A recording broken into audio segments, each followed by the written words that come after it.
Ini kami dari kelompok 4 ingin mempresentasikan tentang unsur transisi dan juga yang kompleks. Sebelumnya perkenalkan, saya Elza. Saya Naila, saya Naila Budi Sulaiman, saya Sofia Putusania. Nah, di sini ada unsur transisi. Unsur transisi adalah unsur-unsur yang terletak di antara kelompok logam reaktif dengan kelompok non-logam yang memiliki kulit yang terisi sebagian. Adapun yang termasuk unsur transisi yang keempat adalah berikut. Ini ada kalium, titanium, polonium, kromonium, mangan, besi, logam, nikel, tembaga, seng. Cara mudah memanfaatkannya: SC, teknisi, nyari mantan, pemain, cowok berani tulis benar.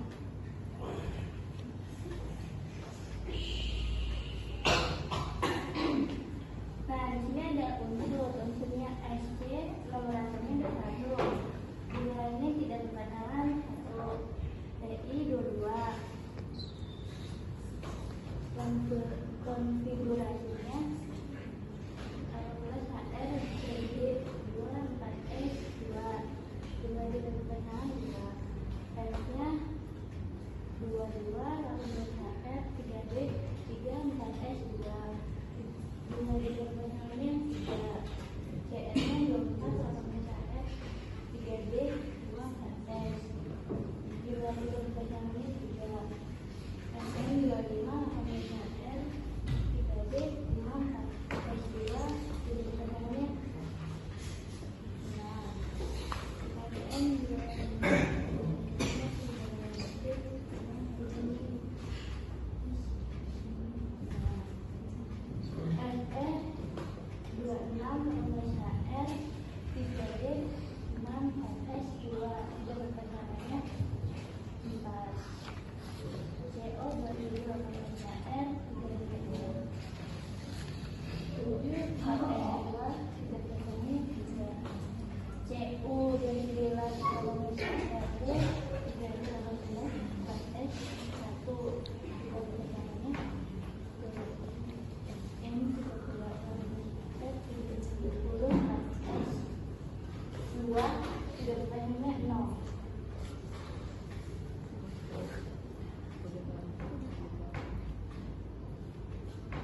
Nah, ini keberadaan unsur logam transisi di alam.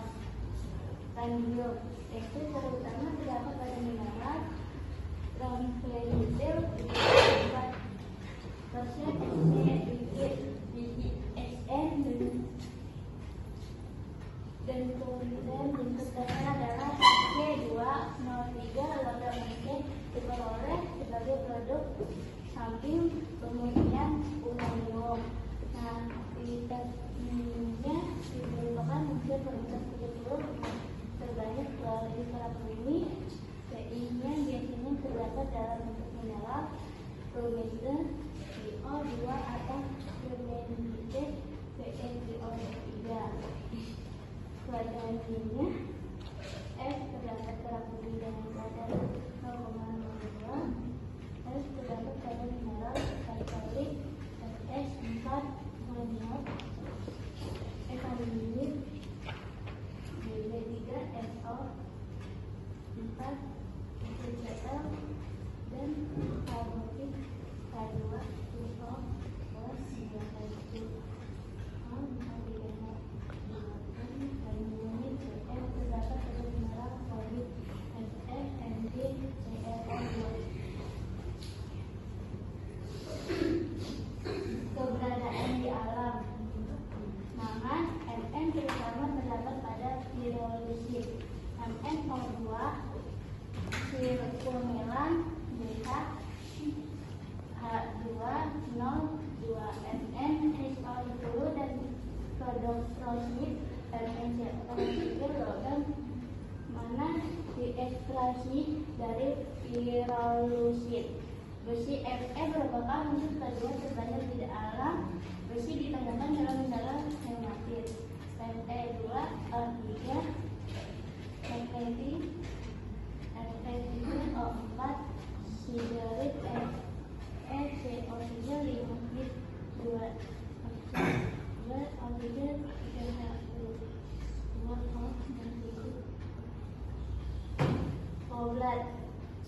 berada di bagi sumber polarin COS dan binetil COD S4 CO murni dihasilkan dari produk napin kemudian Ni, Cu, dan Ne. Selanjutnya ada nikel. Ni ditemukan dalam mineral petrolit atau nikel 9S8. Logam Ni diperoleh dengan memanaskan biji besi dalam tungku pembakaran. Yang 9 ini tembaga, yaitu Cu ditemukan dalam bentuk unsur maupun senyawa sulfida dalam mineral kalkopirit atau CuFeS2, kopelit atau CuS, kalkosit atau Cu2S atau seperti kuprit Cu2O. Yang ke-10 ada Zn. Zn ditemukan di dalam mineral zincblende atau sclerit atau ZnS, kalamin, fraklinit, smixolid, ZnCO3, filamid, dan zincsen ZnO. Nah, di sini ada sifat-sifat unsur transisi. Yang pertama, semua unsur transisi tergolong logam dengan titik lele dan titik didih yang relatif tinggi. Yang kedua, ini hampir semua berwujud padat pada suhu ruangan kecuali Hg karena memiliki titik lele yang rendah karena itu berbentuk cair. Alasannya karena konfigurasi elektron 5d10 6s2 mengalami efek relativistis yang kuat sehingga tarikan inti pada elektron terluar dapat memperkecil ikatan pada antar atom Hg, sehingga merkuri tidak dapat memiliki struktur kristal yang kuat dengan struktur sehingga mudah meleleh pada suhu ruangan yang lebih rendah dibandingkan dengan unsur transisi lainnya. Yang ketiga ini dapat membentuk ion kompleks. 4. Adanya elektron tidak berpasangan seperti menyebabkan titik lele tinggi, mempunyai sifat magnetik, mempunyai bilangs bermacam-macam, umumnya senyawa bernyawa dan bersifat katalis. Di sini ada sifat unsur transisi periode 4. Seperti yang sudah tadi dijelaskan, di sini ada nomor atom, konfigurasi elektron, dan bilangs. Nah, di sini ada dua unsur yang hanya mempunyai satu bilangs saja, yaitu skadium dan zen. Di sini skadium hanya mempunyai satu bilangs saja, yaitu +3, karena melepaskan ketiga elektron, yaitu subkulit 3D dan 4S. Setelah melepaskan elektron, konfigurasi elektron menjadi Sc3+ menjadi Ar yang sangat stabil karena menyerupai gas mulia atau argon. Dan zen ini menjadi biloxnya ini +3 karena dia melepaskan kedua elektron pada subkulit 4S. Setelah melepaskan elektron, konfigurasi elektron Zn2+ ini menjadi Ar3d10 yang sangat stabil dengan 10 elektron atau 3d penuh.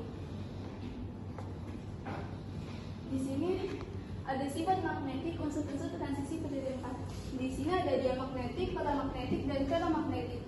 Di sini diamagnetik itu sifat kemagnetikannya menolak medan magnet. Penyebabnya karena seluruh orbital berisi elektron yang berpasangan. Contohnya seperti Zn3018Ar4s2 3d10. Di sini subkulit 4s-nya terisi penuh dan subkulit 3d-nya terisi penuh. Di sini orbital berisi elektron yang berpasangan, yang berarti di sini tidak ada elektron orbital maupun elektron yang tidak berpasangan.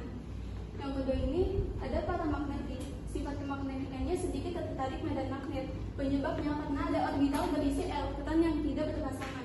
Contohnya seperti Sc, Ti, F, Cr, Mn, atau C, dan Co. Sc 2118Ar4s2 3d1. Subkulit 4s ini terisi penuh dan subkulit 3d ini hanya terisi satu atom tunggal. Yang ketiga ada ferromagnetik. Sifat kemagnetikannya ini tertarik kuat oleh medan magnet. Penyebabnya karena banyak orbital berisi elektron yang tidak berpasangan. Contohnya seperti Fe, Co, dan Ni. Di sini FO2918Ar4s2 dan 3d6. Subkulit 4s ini terisi penuh dan subkulit 3d yang berpasangan hanya satu dan yang keempatnya tunggal. Selanjutnya di sini ada warna ion konsentrasi transisi periode 4. Nah, mengapa unsur transisi periode 4 ini berwarna? Karena terdapat elektron tunggal yang subkulit 3D ini karena terdapat elektron tunggal pada subkulit 3D. Nah, jika tidak berwarna, maka subkulit 3D-nya ini kosong atau penuh seperti SC3+,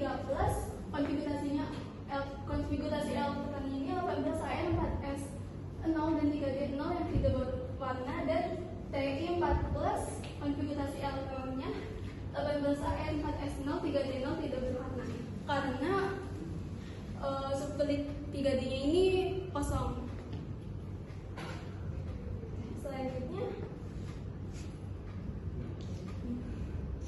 Selanjutnya juga di sini ada Cu+, konfigurasi elektronnya 18Ar3D4S0 3D10 tidak berwarna, dan Zn2+, konfigurasi elektronnya 18Ar4S0 3D10 tidak berwarna karena subkulit 3D ini terisi penuh.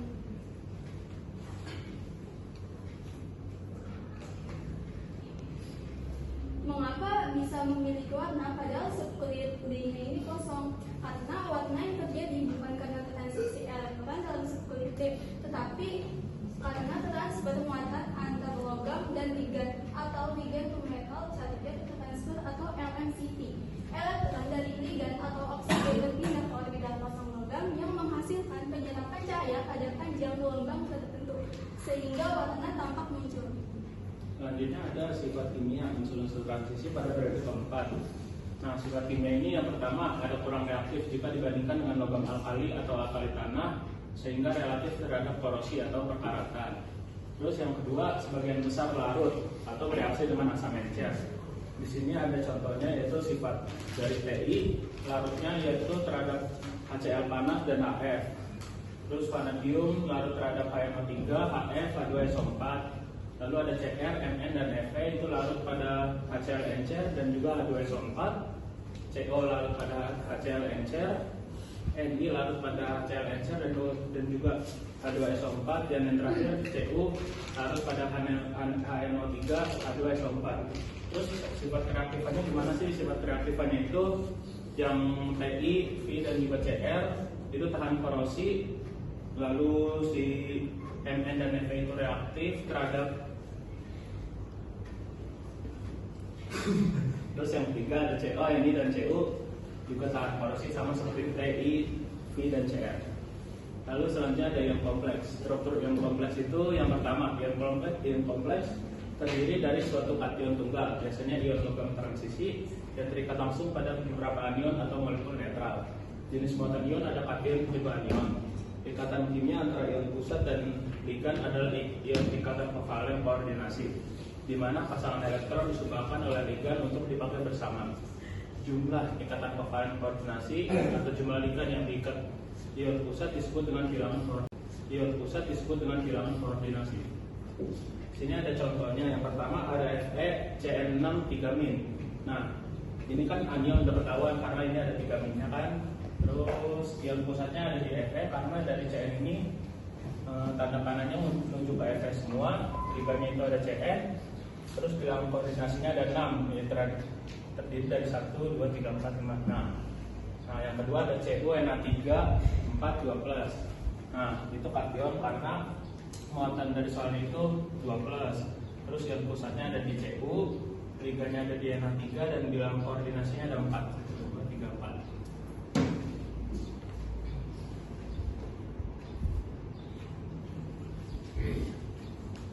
Ligan, di sini ada ligan. Kalian tahu ligan itu adalah ligan adalah molekul atau ion yang bisa mendonorkan pasangan elektron kepada ion logam dalam ligan adalah molekul atau ion yang bisa digunakan dalam pasangan elektron kepada ion logam dalam pembentukan senyawa kompleks. Ligan di sini ada beberapa jenis tergantung berdasarkan senyawa kompleksnya. Di sini ada monodentat, didentat, sama polidentat atau hexadentat.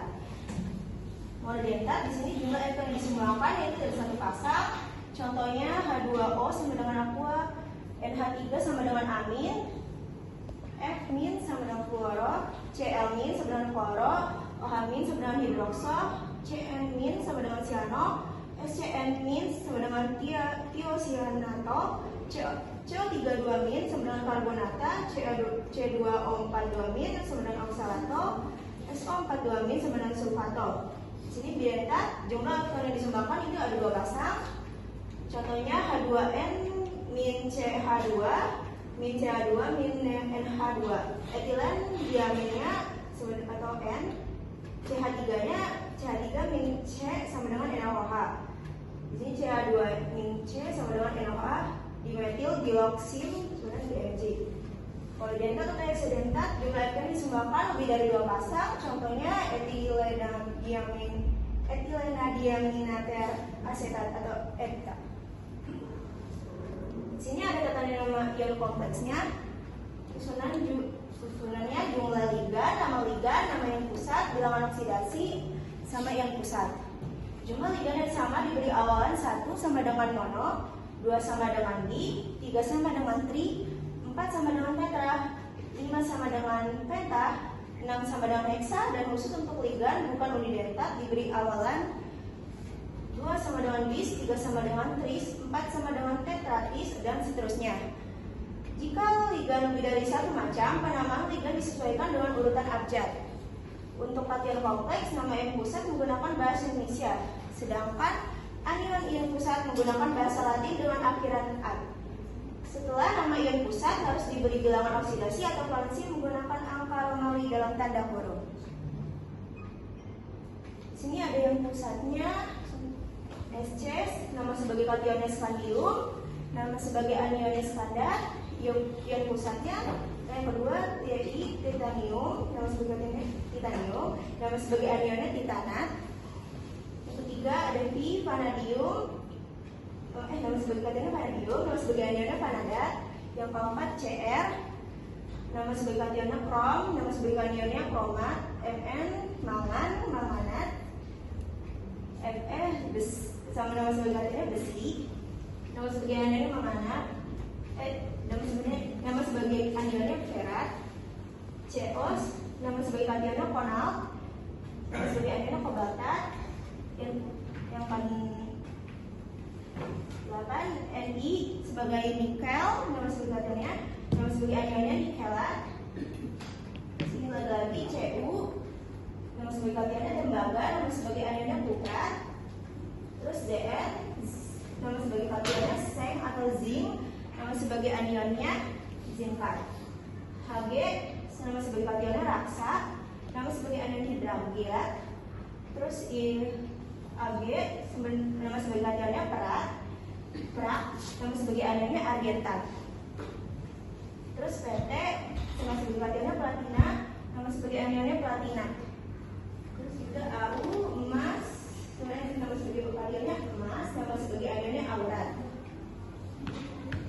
Terus ada Al, nama sebagai kationnya aluminium, dan nama sebagai anionnya aluminat. Di sini ada contohnya kation kompleks, anion kompleks, dan senyawa kompleks.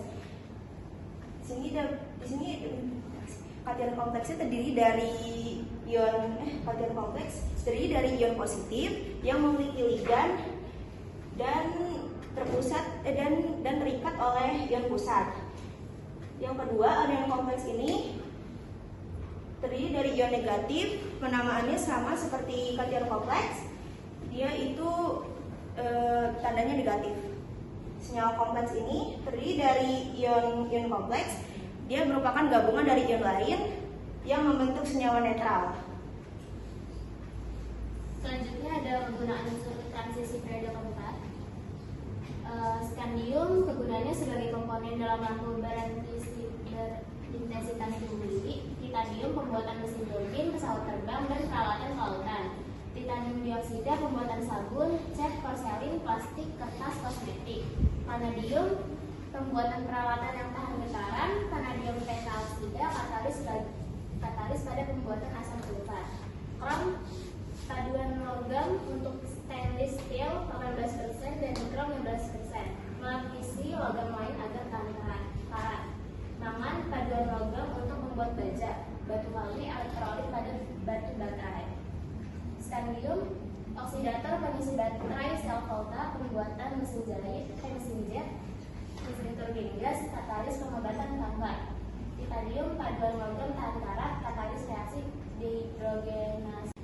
Yang kedua, anion kompleks ini terdiri dari ion negatif. Penamaannya sama seperti kation kompleks. Dia itu tandanya negatif. Senyawa kompleks ini terdiri dari ion kompleks. Dia merupakan gabungan dari ion lain yang membentuk senyawa netral. Selanjutnya ada penggunaan unsur transisi periode keempat. Scandium kegunaannya sebagai komponen dalam lampu berintensitas tinggi. Titanium pembuatan mesin turbin, pesawat terbang, dan peralatan kelautan. Titanium dioksida pembuatan sabun, cat, porselin, plastik, kertas, kosmetik. Vanadium pembuatan peralatan yang tahan getaran. Vanadium tetraoksida katalis pada pembuatan asam sulfat. Krom paduan logam untuk stainless steel 18% dan nikrom 15%. Melapisi logam lain agar tahan karat. Mangan paduan logam untuk membuat baja, batu wali, elektrolit pada batu baterai. Scandium, oksidator pengisi baterai, sel volta, pembuatan mesin jahit, mesin jet, mesin turbin gas, katalis pengobatan kanker. Titanium, paduan logam tahan karat, katalis reaksi dehidrogenase minyak. Vanadium, kabel listrik, paduan emas untuk perhiasan, paduan perunggu, paduan monel. Krom, katalis reaksi paduan logam kuningan atap bangunan, pembuatan layar yang berfluoresensi, elektroda pada sel kimia. Alasan logam besi paling luas penggunaannya biji besi relatif melimpah di alam, pengolahan biji relatif murah dan mudah. Sifat-sifatnya mudah dimodifikasi.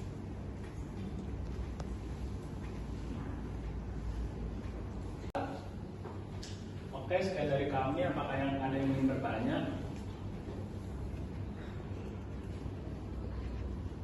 Saya Ya. saya Rakin dari kelompok 2 mau nanya apa sih itu teori medan kristal, terus bagaimana teori itu menjelaskan warna pada ion kompleks. Oke, langsung dulu ya. Apakah ada yang ditanyakan lagi? Saya boleh kali. Saya Raja Remwana dari kelompok 1. Saya ingin bertanya, bagaimana bilox bisa mempengaruhi Sifat yang kompleks. Oke. Apakah ada yang ditanyakan lagi? Oke, cukup. Nah, saya ingin jawab pertanyaan dari Rafin. Tadi kan tanya ya, apa itu teori medan kristal dan bagaimana itu bisa mempengaruhi warna pada ion kompleks. Teori medan kristal itu bisa menyebabkan interaksi antara ion pusat dan juga ligan. Nah, ligan itu bisa menyebabkan pergeseran di orbital D sehingga cahaya yang ada di orbital D dapat mempengaruhi warna yang tadi ada di ion kompleks yang tadi jelasin sama Hanzal. Nah, yang kedua pertanyaan dari Raya. Nah, apa sih bilangan oksidasi? Tadi gimana pertanyaannya? Oh, pertanyaannya ini. Bagaimana bilox mempengaruhi sifat yang kompleks? Nah, bilox di unsur transisi itu bisa mempengaruhi ion kompleks karena ada hubungannya, yaitu semakin besar bilox, semakin kecil juga ligan yang ada di ion kompleks. Jadi ligan yang di ion kompleks itu bisa semakin terikat pada atom pusatnya. Ya, Oke, paham. Terima kasih.